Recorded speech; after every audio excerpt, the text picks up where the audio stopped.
Welcome back. खबरुन जी बाकायदा शुरुआत हिन अहम खबर से कनासी। पाकिस्तान पीपल्स पार्टी जो अवेस कादर शाह ऐं एंथनी नवीद सिंध असेंबली जो स्पीकर ऐं डेप्टी स्पीकर चूंडिजी विया। सिंध असेंबली जे इजलास जा तफ़सील हिन रिपोर्ट में। पीपल्स पार्टी जी टिकट ते इलेक्शन खटींदड़ सैयद अवैस कादिर शाह सिंध असेंबली जो स्पीकर ऐं एंथोनी नवीद डिप्टी स्पीकर चूंडिजी वियो। स्पीकर आगा सिराज दुरानी जी सदारत हेठ इजलास में सुन्नी इत्तेहाद काउंसिल जे 9 आज़ाद मेंबरन ऐं जमायत इस्लामी जे मेंबर मोहम्मद फारूक हलफ खणी वरितो। मैं अपने फराइज मनसबी ईमानदारी इंतहाई सलाहियत इस्लामी जमहूरिया पाकिस्तान के आइन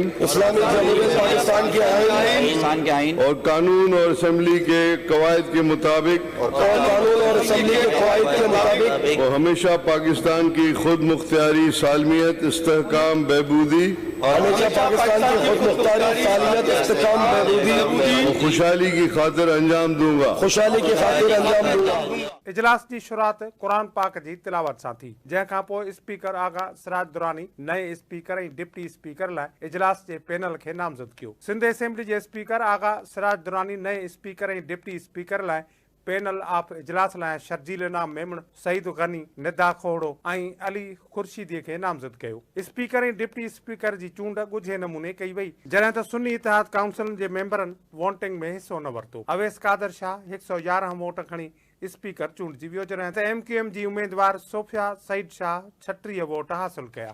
डिप्टी स्पीकर जो उहिदे ते PPA जो नवीद एंथोनी 111 वोट खणी कामयाब थी वियो, जॾहिं त संदसि मुक़ाबले में MQM जो उम्मीदवार राशिद खान 36 वोट हासिल करे सघियो। गुज़िरियल ॾींहुं सिंध असेंबली जे 117 मेंबरनि हलफ़ खयो हो, जॾहिं त 10 मेंबरनि अॼु हलफ़ खयो, जंहिं बाद 168 मेंबरनि जे ऐवान में हलफ़ खणंदड़ मेंबरनि जो तादाद 157 थी वियो आहे। पाकिस्तान पीपल्स पार्टी जे चूंडियल सिंध असेंबली जे स्पीकर सैयद अवेस कादिर शाह ऐं डेप्टी स्पीकर नवीद एंथोनी चयो आहे त हू सिंध असेंबली जे ऐवान खे बहितर नमूने सां हलाईंदा ऐं हर हिकु मेंबर खे ॻाल्हाइण जो मौक़ो ॾिनो वेंदो। सिंध असेंबली जे स्पीकर सैयद अवैस कादिर शाह चयो आहे त हू पाकिस्तान पीपल्स पार्टी जो कारकुन हुओ आहे ऐं रहंदो। डिप्टी स्पीकर एंथोनी नवीद जो चवणु आहे त पाकिस्तान पीपल्स पार्टी हर पीड़ियल तबके जो आवाज़ आहे। सिंध असेंबली जो स्पीकर चूंडजण बाद सिंध असेंबली खे ख़िताब कंदे सैयद अवैस कादिर शाह चयो त हू पाकिस्तान पीपल्स पार्टी जो वर्कर हो, वर्कर आहे ऐं सदाईं PPA जो वर्कर रहंदो। सिंध असेंबली जे समूरनि मेंबरनि जो थोराइतो आहे। पाकिस्तान पीपल्स पार्टी का वर्कर था, हूँ और इंशाअल्लाह सारी उम्र रहूंगा। My father is sitting here in the gallery, my uncle is also here, my friends, मेरे सारे सीनियर्स जो बाहर से आए हुए हैं, इस हाउस के सारे मेंबरान, मेरे दोस्त, मेरे कोलीग्स, बहुत से नए लोग भी इस हाउस में इस दफा आए हैं, सबका शुक्रगुजार हूं और ये रिक्वेस्ट करूंगा कि आज जिस स्पीकर की चेयर पे मैं बैठा हूं, मेरी पाकिस्तान पीपल्स पार्टी की एक हिस्ट्री रही है, ये उसके तुफैल है जो गड़ी खुदा बख्श में कब्रिस्तान है शहीदों का, क्यों जिन्होंने जमहूरियत की खातिर जाने दी कि पाकिस्तान में जमहूरियत हमेशा चलती रहे। सिंध असेंबली जे स्पीकर अवैस कादिर शाह चयो त हू समूरनि मेंबरनि खे गॾु खणी हलंदो ऐं समूरनि मेंबरनि खे कानून मूजिब ॻाल्हाइण जो मौक़ो फराहम कंदो। और मैं यकीन दिलाता हूं कि सौदे को इम्पार्शली अनबायस्ड होके चलाऊंगा, ये कॉन्स्टिट्यूशनल पोजीशन है।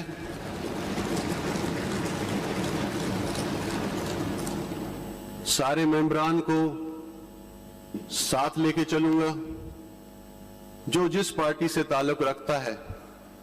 मेरी रिक्वेस्ट सबसे ये होगी कि आज हम इस ऑगस्ट हाउस का हिस्सा हैं, इस मुकद्दस ऐवान में माजी में जो कुछ हुआ उसे भूल के अगर हम एक नया स्टार्ट लें, आए यहां पे अपने हलके के लोगों की नुमाइंदगी करें, जिन उम्मीदों से, जिन प्यार से, जिस मोहब्बत से, जो उनके सेंटिमेंट्स हैं वो यहां तक आके पहुंचाएं।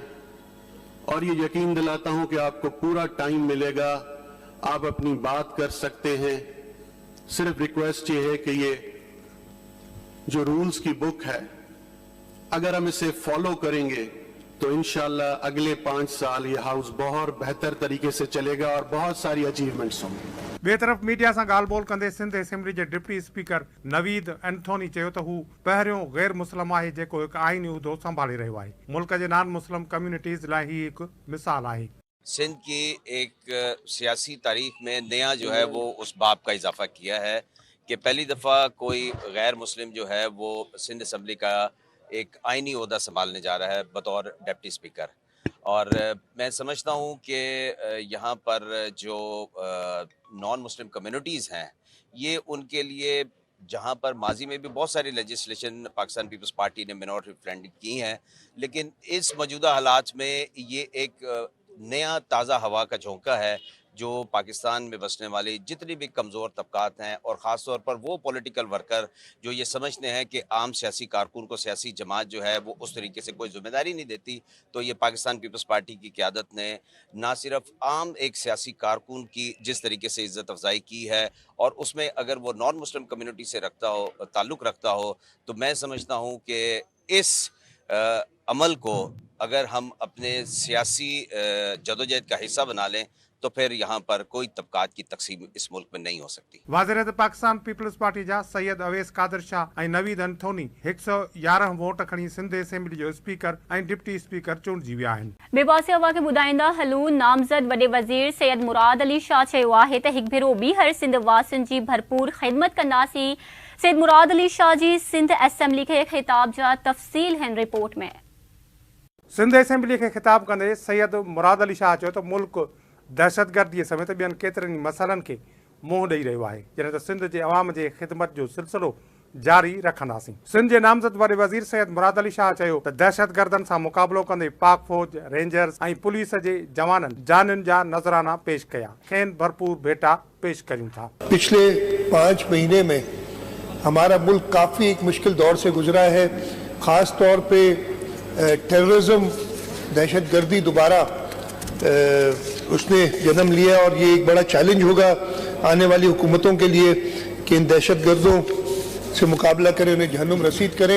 इन दहशतगर्दों से मुकाबला करते हुए हमारी बहादुर अफराज के कई जवान शहीद हुए, उन सब के लिए भी दुआ करना चाहता हूँ। हमारी पुलिस ने भी जो शहादतें नोश फरमाई हैं पिछले 5 महीने, उन सब के लिए भी मैं चाहूँगा कि असेंबली के मेंबरान दुआ करें। नामज़द वॾे वज़ीर सैयद मुराद अली शाह चयो त चूंडुनि में संदन 12 कारकुननि खे शहीद कियो वियो, मुतासिर कुटुंबनि सां ॾुख तोड़े सुख में गॾु आहिनि। इन इलेक्शन मुहिम के दौरान तकरीबन जो मुझे याद पड़ता है, हो सकता है और भी ज़्यादा हो, पाकिस्तान पीपल्स पार्टी के 12 कारकुन शहीद हो गए थे इलेक्शन मुहिम के दौरान। जो नाम मुझे इस वक्त इमीडिएटली याद है, मोरो में बिलावल जरदारी शहीद हुए, सांगड़ में अब्दुल मालिक मरी, कराची में अब्दुल रहमान और वाहिद अवान, और खैरपुर नाथन शाह में मंजूर खास्केली। उसके अलावा 7 और हैं जिनके नाम अभी मुझे नहीं याद। मैं चाहूँगा कि उन सब के लिए भी असेंबली दुआ करे कि उन्होंने जमहूरियत की बहाली के लिए और जमहूरियत की कंटिन्यूएशन के लिए अपनी जानों का नजराना दिया। सैयद मुराद अली शाह मरहूम अजीज जूने जो के पिण भरपूर भेटा पेश कई। हमारे साथी अब्दुल अजीज जुनेजो मरहूम जो पिछले 5 साल हमारे साथ थे असेंबली में, ये इलेक्शन भी लड़े और उनके हल्के वालों ने उन्हें कामयाब किया PS 80 दादू 1 से, और इलेक्शन के कुछ दिनों बाद उनका इंतकाल हो गया। मेरा ख्याल है कोई भी इधर जो भी असेंबली के मेंबरान पुराने हैं उनको याद करते होंगे, इतने हंसमुख आदमी, कभी किसी से कोई ज़्यादा तेज़ बात ना करनी और अपनी हल्के के लिए एक अफेक्टिव रोल अदा किया उन्होंने। और उनको मुसलसल तीसरी बार, इसलिए एक बाई इलेक्शन वो जीत के आए थे, फिर उसके बाद जनरल इलेक्शन 2018 की जीते और तीसरी बार 2024 की इलेक्शन जीते, लेकिन अल्लाह ताला ने उनको अपने पास बुला लिया। उनके लिए दुआ करना चाहता हूँ। सैयद मुराद अली शाह चयो त हाणे हिकु भेरो ॿीहर नए जोश ऐं जज़्बे सां आवाम जी ख़िदमत कंदासीं। हुन चयो त PP अवामी पार्टी आहे जेका रुगो आवाम जी ख़िदमत में यकीन रखे थी। नफ़रत वारी सियासत खे दफ़न करे मुल्क जे ख़ुशहालीअ लाइ जाखोड़ जारी रखंदासीं। सिंध असेंबली जे नवनि चूंडियल मेंबरनि सिंधवासियुनि जी भरपूर ख़िदमत करण जो सिलसिलो जारी रखण जो वचन वर्जायो आहे। अचो त ॾिसूं सिंध असेंबली जे मेंबरनि जा आवाज़ टीवी जे रिपोर्टर शहजाद जलबाड़ी सां वंडियल वीचार। Pakistan peoples party chairman Bilawal Bhutto साहब जे विजन ते पहिरियों बि कमु कयो आहे, हाणे बि कमु कयो आहे ऐं जंहिंजी मोट तव्हां ॾिठो त इलेक्शन में मिली। हाणे इंशाल्लाह वधीक कमु थींदा जेके जेके रहियल आहिनि ऐं ख़ासि तौर ते जेको तव्हां निशानदेही बि कयो उन्हनि जूं मुश्किलूं जेके आहिनि उहे आसान थींदियूं ऐं चेयरमैन साहब सभिनि खे इहो ई चयो आहे त वञी पंहिंजनि हलकनि में ऐं सभिनि जूं जेके तकलीफ़ूं आहिनि उहे दूर कयो। एग्रीकल्चर पंहिंजो बैकबोन आहे। तव्हां ॾिठो आहे त इरिगेशन जो निज़ाम जेतिरो बहितर थियो आहे अञा उनखे बहितर करण जी ज़रूरत आहे, रिहेबिलिटेशन जी ज़रूरत आहे। ख़ासि तौर ते पाण खे जेको पंहिंजा चैनलाइज़ करण जी ज़रूरत आहे शयुनि खे।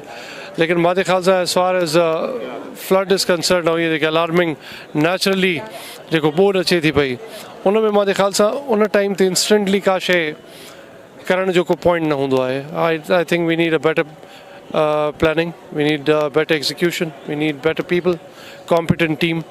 उहा पाकिस्तान पीपल्स पार्टी वटि आहे। अल्हम्दुलिल्लाह फ्लड विक्टिम्स लाइ इवन तव्हां ॾिठो एतिरी वॾी शामत कुझु न करे सघियासीं, लेकिन इहो करे सघियासीं ज़रूरु त जेको डेवस्टेशन एतिरी थी इंफ्रास्ट्रक्चर खे पोइ पहिरियों माण्हुनि जी ज़िंदगी ते जेकर असरात थिया, अल्हम्दुलिल्लाह उन लाइ पाकिस्तान पीपल्स पार्टी एतिरा घर ठाहिया आहिनि। उहो हिकिड़ो मिशन आहे जेको चेयरमैन बिलावल भुट्टो जो हले थो। I hope we going to achieve that. देखिए, हमने अगर आपको याद हो माजी के उससे लेके अब तक हम लोगों ने काफ़ी लॉ एंड ऑर्डर की जो सिचुएशन है उसको हैंडल किया है। बिल्कुल हालात बदले हैं, थोड़ी ऊंच नीच हर जगह होती है, जैसे अच्छे और बुरे लोग हर जगह होते हैं, पर उसमें मज़ीद कोशिश करेंगे कि बेहतरी ला सकें। इंशाल्लाह पीपल्स पार्टी आवाम के बेहतर सहूलत ॾींदी, छो त पीपल्स पार्टी जो कमु आहे त उहो माण्हुनि जे लाइ कमु कंदी आहे, मुल्क जे लाइ कमु कंदी आहे, त पोइ हर मुश्किल जो मुक़ाबिलो करण बि पीपी जो दस्तूर आहे। ठीकु आहे, असां त इहो सोचो था त इंशाअल्लाह ताला जीअं इक़्तिदार त सेज जो फूल जो सेज न आहे पर कांटो आहे। हाणे इन जो मुक़ाबिलो असांखे करिणो आहे ऐं जीअं बि करिणो आहे उहो असांजे को चेयरमैन ऐं असांजे चेयरमैन ऐं असांजी लीडरशिप अदी फरियाल वो एतिरा सोच सम्झ रखंदा आहिनि त मतिलबु उन्हनि जो विज़न एतिरो आहे त मतिलबु हू जॾहिं पूरे पाकिस्तान में पाकिस्तान जे हलाइण जी बात कंदा आहिनि त सिंध में जेके मसला आहिनि त लाज़मी असीं उन इशूज़ के भी वठूं था। पहले भी कराची के लिए पीपल्स पार्टी ने कराची पैकेज, कराची के स्पेशल इनिशिएटिव, वर्ल्ड बैंक से कराची के लिए प्रोग्राम, बहुत सारे काम पिछली जो सिंध गवर्नमेंट थी जाहिर सी बात है वो उसी की कंटिन्यूएशन है। मुराद अली शाह साहब तीसरी बार चीफ मिनिस्टर सिंध बनने जा रहे हैं पाकिस्तान पीपल्स पार्टी के, तो इंशाल्लाह कराची में बेहतरी आएगी। अवां खे ॿुधाईंदा हलो, सिंध जे वॾे वज़ीर जी चूंड सुभाणे थींदी। इन सिलसिले में नामज़दगी कागज़नि जी छंड-छाड़ बि थी वई। वॾी वज़ारत लाइ पीपल्स पार्टी जे उम्मीदवार सैयद मुराद अली शाह ऐं MQM पाकिस्तान जे उम्मीदवार अली खुर्शीदी पंहिंजा नामज़दगी फॉर्म जमा कराए छॾिया। सिंध जी वॾी वज़ारत जा नामज़दगी कागज़ जमा थियण खां पोइ छंड-छाण बि मुकमल कई वई। वॾी वज़ारत लाइ जारी कयल हतमी लिस्ट मूजिबि PP उम्मीदवार सैयद मुराद अली शाह ऐं MQM उम्मीदवार अली खुर्शीदी जा नामज़दगी कागज़ मंज़ूर थी विया। क़ौमी असम्बली जे इजलास लाइ समरी मिलण बावजूद सदर इजलास न घुरायो। सदर आरिफ अलवी खे 4 ॾींहं अॻु पार्लियामानी मामलनि वारी वज़ारत पारां समरी मोकिली वई, पर सदर क़ौमी असम्बली जो इजलास घुराइण वारी समरी ते अञा ताईं सही न कई। ज़रियनि मूजिबि सदर आरिफ अलवी जो मौक़िफ़ आहे त कुझु मख़सूस सीटुनि जो अञा फ़ैसिलो न थियण करे ऐवान पूरो नाहे। ऐवान मुकमल थियण खां पोइ इजलास घुराए वेंदो। ज़रियनि जो चवणु आहे त सदर जो इहो ज़बानी मौक़िफ़ आहे। अञा ताईं समरी मंज़ूर या रद्द नाहे कई वई। निगरान वफ़ाक़ी हुकूमत जो मौक़िफ़ आहे त आर्टिकल 91(2) तहत 21 ॾींहं अंदरि असम्बली जो इजलास घुराइण लाज़मी आहे। सदर इजलास न घुराईंदो त 29 फरवरी ते क़ौमी असम्बली जो इजलास हर हाल में थींदो। वेबासे अवा के ॿुधाईंदा हलूं मुस्लिम लीग नून जे अगवाड़ इसहाक डार जो चवण आहे त आरिफ अलवी समरी ते इजलास न घुरायो त 29 फरवरी ते स्पीकर आइन मूजिब पाण इजलास सॾाए सघे थो। पंजाब असेंबली में ॻाल्हाईंदे मुस्लिम लीग नून जे अगवाड़ इसहाक डार चयो त आइन में चिटो लिखियलु आहे त 21 ॾींहं स्पीकर खे इजलास घुराइण जो इख्तियार आहे। 21 ॾींहं जी आइनी मोहलत जे हिसाब सां 29 फरवरी इजलास घुराइण जी आख़िरी तारीख़ हूंदी। इसहाक डार वधीक चयो त सदर आरिफ अलवी पार्लियामानी मामलनि वारी वज़ारत पारां मोकिलियल समरी ते क़ौमी असेंबली जो इजलास न घुरायो त 29 फरवरी ते स्पीकर आइन मूजिब पाण इजलास घुराए सघे थो। वाज़िह रहे त क़ौमी असेंबली जो इजलास घुराइण जी तारीख़ जे हवाले सां समरी सदर खे मोकिली वई आहे। ॿिए पासे पंजाब जी वॾी वज़ारत लाइ चूंड सुभाणे थींदी। पंजाब में वॾी वज़ारत लाइ मुस्लिम लीग नून जी उम्मीदवार मरियम नवाज़ ऐं सुन्नी इतिहाद कौंसिल जे उम्मीदवार राणा आफ्ताब आमो साम्हूं हूंदा। स्पीकर पंजाब मलिक मोहम्मद अहमद ख़ान कागज़नि जी छंड-छाण कंदे ॿिन्ही उम्मीदवारनि जा कागज़ दुरुस्त करार ॾेई छॾिया आहिनि। स्पीकर पंजाब मलिक मोहम्मद अहमद ख़ान जो चवणु आहे त पंजाब जे वॾी वज़ीर चूंड सुबुह 11 वॻे सॾायल इजलास में थींदी। पीपुल्स पार्टी के सीनियर अगवार सैयद खुर्शीद अहमद शाह चयो आहे त बहितर कारकर्दगी सबब अवाम खेनि चूंडियो आहे, पर असांखे कारकर्दगी अञा वधीक बहितर करणी पवंदी। कराची में सिंध असेंबली ॿाहिरां मीडिया सां ॻाल्हाईंदे पीपुल्स पार्टी के सीनियर अगवार सैयद खुर्शीद अहमद शाह चयो त इमरान ख़ान जो ख़त लिखण अंदरूनी मामलनि में मुदाख़लत आहे। हुन चयो त KPK में ANP कंहिंजे ख़िलाफ़ एहतजाज करे रही आहे। संदसि चवणु हो त हू वफ़ाक़ी हुकूमत में शामिल आहिनि, पर वज़ारतूं न पिया वठनि। सैयद खुर्शीद अहमद शाह चयो त कानून साज़ी ऐं ॿियनि मामलनि में सपोर्ट कंदासीं, जॾहिं त GDA कॾहिं बि हिकु सीट खां वधीक सीट नाहे खटी। लोगों के चैलेंजेस हैं और हम आवाम के बहुत मशहूर हैं कि हमारे जो डेवलपमेंट थी उसको देखते हुए इस मरतबा परफॉर्मेंस पे लोगों ने हमें वोट दिया है और अब उससे और बेहतर करना पड़ेगा। बेहतरी ख़त्म नहीं होती, बेहतरी करने के लिए हुकूमत में दूसरे मरहले में वफाकी हुकूमत में आप वज़ारतें ले रहे नहीं ले रहे, क्या सिलसिला है? सदर पाकिस्तान जरदारी तो बन रहे हैं, तो क्या पीपल्स पार्टी नून लीग को अकेला छोड़ेगी? अकेले का मसला नहीं है, हम उनके साथ होंगे और हर लम्हे हम उनकी मदद करेंगे। पार्लियामेंट के अंदर, कानून साजी में, पार्लियामेंट से बाहर प्राइम मिनिस्टरशिप लेना या प्राइम मिनिस्टरशिप के साथ मिनिस्टरों को लेना कोई बड़ी अहम बात नहीं है, हमारे लिए अहमियत नहीं रखती। हम इक़्तिदार के लिए भूखे होते तो भुट्टो शहीद फांसी पे नहीं चढ़ता, बेनज़ीर भुट्टो पाकिस्तान नहीं आती। हम इस मुल्क का निज़ाम बेहतर करना चाहते हैं। अच्छा, इमरान खान साहब IMF से खत लिखना चाह रहे हैं और कह रहे हैं कि जो इलेक्शन है वो सही नहीं हुआ, उसका ऑडिट किया जाए, तो आप क्या कहते हैं? हम अपने अंदरूनी मामलात में IMF को, वर्ल्ड बैंक को, किसी को इंटरफेरेंस करने नहीं देंगे। यहाँ पे मुझे ये बताएं कि असफंजार वली जो प्रोटेस्ट कर रहा है किसके खिलाफ कर रहा है? खैबर पख्तूनख्वा में। खैबर पख्तूनख्वा में 113 मेंबर थे जिनमें इनकी इलेक्शन हुई, 92 उन लोगों ने विन किए, 45 उनके MNA थे, 40 उन लोगों ने विन किया। तो क्या आप उसको क्या कहेंगे? धांधली कहेंगे या क्या कहेंगे? उन लोगों ने अलग अपने एरियाज को कवर करके छापे मारे। चलो, हमने उस पर कोई बात नहीं है। हमारी जो सीटें आई हैं 54, आप उसकी बात करें कि अगर कोई कह दे कि हमने कोई ठप्पे मारे हैं या GDA यहाँ पे एहतजाज कर रही है, तो आप ही बताएं, मीडिया बताए क्यों आपकी ज़बानें क्यों बंद हैं? आप अपनी ज़बानें क्यों बंद करके बैठे हैं? पहले वो कभी कोई जीते हैं? अगर जीते हैं और हम उनसे जीते हैं तो फिर आप ये कहते हैं कि भाई पहली मरतबा आप कैसे जीते? वो तो कभी नहीं जीते। 88 से लेके आज तक वो जीते नहीं, कभी एक सीट जीतते हैं, फिर हार जाते हैं, फिर जीतते हैं। ॿिए पासे अवा खे ॿुधाईंदा हलूं पीपुल्स पार्टी जे चेयरमैन बिलावल भुट्टो जरदारी जो चवणु आहे त आइन जी हुक्मरानी ऐं इंसाफ़ जो झंडो बुलंद रखण में बार एसोसिएशन्स जो अहम किरदार हूंदो आहे। पीपुल्स पार्टी ऐं वकील बिरादरी मुआशरे में इंसाफ़ ऐं बराबरी जी हुक्मरानी लाइ गॾिजी कमु कंदा। PP chairman Bilawal Bhutto Zardari Islamabad high court bar association जे सदर रियासत अली आज़ाद, लाहौर बार जे सदर असद मंजूर भट्ट ऐं Hyderabad high court bar association जे सदर अयाज़ तुनियो समेत 9 चूंडियल उहिदेदारनि खे वाधायूं ॾिनियूं। PP चेयरमैन बिलावल भुट्टो जरदारी जो चवणु आहे त पाकिस्तान पीपुल्स पार्टी 1973 वारे आइन जे ख़ालिक़ आहे। मुल्क जी बुनियादनि खे मज़बूत करण में PP मिसाली किरदार अदा कंदी रही आहे।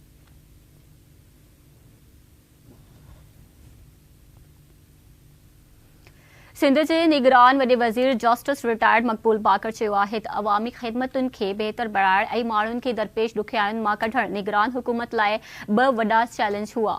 पंहिंजी अलविदाई पैगाम में निगरान वॾे वज़ीर जस्टिस रिटायर्ड मक़बूल बाकर जो चवणु आहे त असीं इन हक़ीक़त खां आगाह हुआसीं त हुकूमती मशीनरी खे मफ़लूज नाहे करणो ऐं ईअं करण सां निगरान हुकूमत जो मक़सद ई ख़तमु थी वेंदो। जस्टिस रिटायर्ड मक़बूल बाकर चयो त पाकिस्तान जी अवाम खे इहो हक़ आहे त उहे इक़्तिदार में रहंदड़नि जो एहतसाब कनि। इन सिलसिले में आईन जे आर्टिकल 19A जे मैंडेट खे पूरो करण लाइ निगरान हुकूमत इहा रिपोर्ट बि छपाए रही आहे। निगरान वॾे वज़ीर चयो त जमहूरियत जो असल मुहाफ़िज़ मुल्क जो अवामी आहे। अवाम जो जज़्बो कंहिं बि आमराणी मुहिम ख़िलाफ़ सदाई असां सां गॾु रहंदो। निगरान वॾे वज़ीर जस्टिस रिटायर्ड मक़बूल बाकर चयो त अॼु इहो ऐलान कंदे ख़ुशी महसूस थी रही आहे त पंहिंजे मुख़्तसिर दौर में सूबे जे दरपेश मसइलनि खे हल करण में का बि कसर न छॾी। निगरान वॾे वज़ीर वधीक चयो त अवामी राय जी अदालत में निगरान हुक्मरान पंहिंजे केस जो इंतज़ार कंदा। संदन क़िस्मत हाणे उन सूबे जे माण्हुनि जे हथनि में आहे त उहे माफ़ था कनि या संदन मज़म्मत कनि था।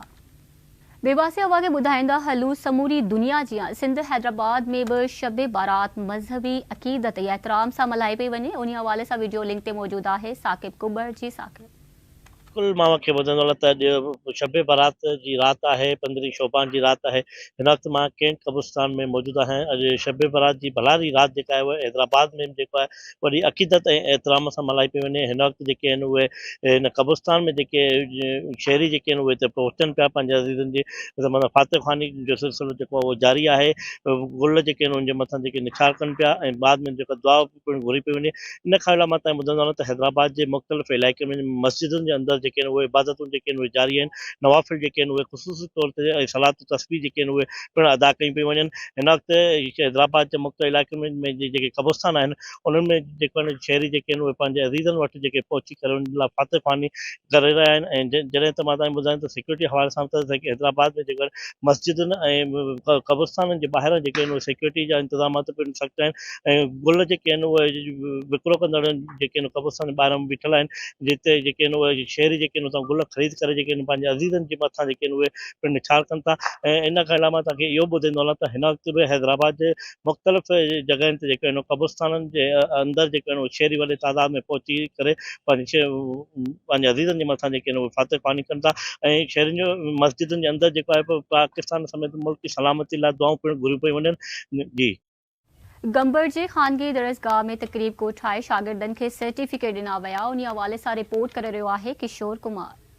गंबर जे तालीमी इदारे इंडस कोचिंग सेंटर पारां मेगा इंडस टैलेंट शो जे नाले सां हिकु तकरीब कोठाई वई, जंहिंमें प्री मेडिकल ऐं इंजीनियरिंग जे शागिर्दनि शागिर्दियाणियुनि खे प्री एंट्री टेस्ट जी तैयारी जे हवाले सां टेस्ट पास कंदड़ ऐं पोजीशन माणींदड़ शागिर्दनि खे सर्टिफिकेट एवार्ड पिणु ॾिना विया। इन मौके ते सीनियर तालीमदान उस्ताद हबीबुल्ला खोड़ो, प्रोफेसर एजाज अली खासकली, प्रोफेसर सुल्तान अहमद खोड़ो ऐं शागिर्दनि आवाज़ टीवी सां ॻाल्हाईंदे चयो त ॿारनि खे हर फील्ड में वञणु खपे, इंजीनियरिंग हुजे, मेडिकल हुजे या ॿियूं को अहिड़ियूं एजुकेशन असांजो हीउ जेको प्रोग्राम असांजो थियो आहे उहो इन जे करे थियो आहे त जीअं ॿारनि में जेको आहे उहो कॉन्फिडेंस बूस्ट थी वठे। हिन ॿारनि तमामु माना जोश सां हिसो वरितो ऐं तमामु बेस्ट रिज़ल्ट आहे। 200 जी टेस्ट हुई, 200 मां जेको हाईएस्ट स्कोर हिकु स्टूडेंट खां 195 खयो आहे। मां हे सेंटर क्लास 9 खां जॉइन कयो आहे ऐं मां पाण में इलाही सारी इम्प्रूवमेंट थी सम्झां। इंडस जेको सेंटर आहे उहो मतिलबु इंजीनियरिंग जे हिसाब सां बि सुठो आहे ऐं हितां इलाही केतिरा इंजीनियर्स बि थी चुका आहिनि, डॉक्टर्स बि थी चुका आहिनि। हर सेंटर ते इवेंट्स थियणु घुरिजनि। सिंध में जेके बि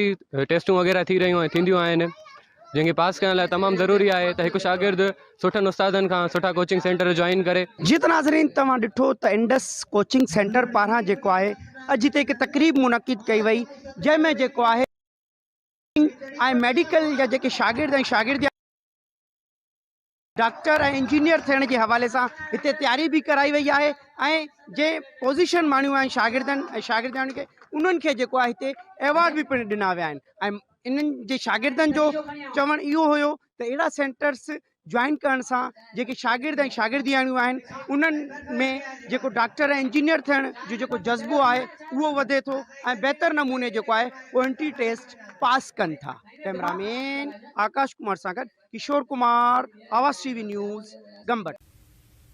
गडियल अरब इमारात में सिंध क्रिकेट लीग की शुरुआत थी वई है, जंहिंमें सिंध जी मज़ाहिया फनकार अली गुल मला खे ब्रांड एम्बेसडर मुक़रर कियो वियो। दुबई के मकामी होटल में सिंधी कम्युनिटी पारां सिंध क्रिकेट लीग के सिलसिले में तकरीब कोठाई वई, जंहिंमें टीमुनि जे मालिकनि फनकारनि शिरकत करे SC लीग जो ऐलान कियो। तकरीब में सिंध क्रिकेट लीग ते ठाहियल शाइर इब्राहिम सुमरो जो गानो पिण रिलीज़ कियो वियो, जंहिंमें नजफ अली जो ॻायल सॉन्ग आहे। तकरीब खां पोइ प्रेस कॉन्फ्रेंस कंदे अख़बार फनकार अली गुलमला शाइक नारे जो ऐं ॿियनि चयो त सिंध क्रिकेट लीग पहिरियों भेरो शुरू थी रही आहे ऐं हर साल थींदी रहंदी आहे त जीअं सिंध जे रांदीगरनि खे अॻिते अचण जो मौक़ो मिली सघे ऐं सिंध जी सकाफ़त तहज़ीब ऐं ॿोली खे बि हथी ॾियारे सघिजे। अख़बारनि चयो त सिंध क्रिकेट लीग में 6 टीमूं हिसो वठंदियूं, जिन में कराची, हैदराबाद, सखर, लाड़काड़ो, मीरपुर ख़ास ऐं नवाबशाह जूं टीमूं हूंदियूं। तमामु वॾी ख़ुशी थी आहे UAE में ही थी रही है क्रिकेट सिंध क्रिकेट लीग, जंहिंमें असांजे नौजवाननि खे सिंध में बड़ो उत्साह मिलंदो ऐं हू ॿाहिरि अची खेॾंदा।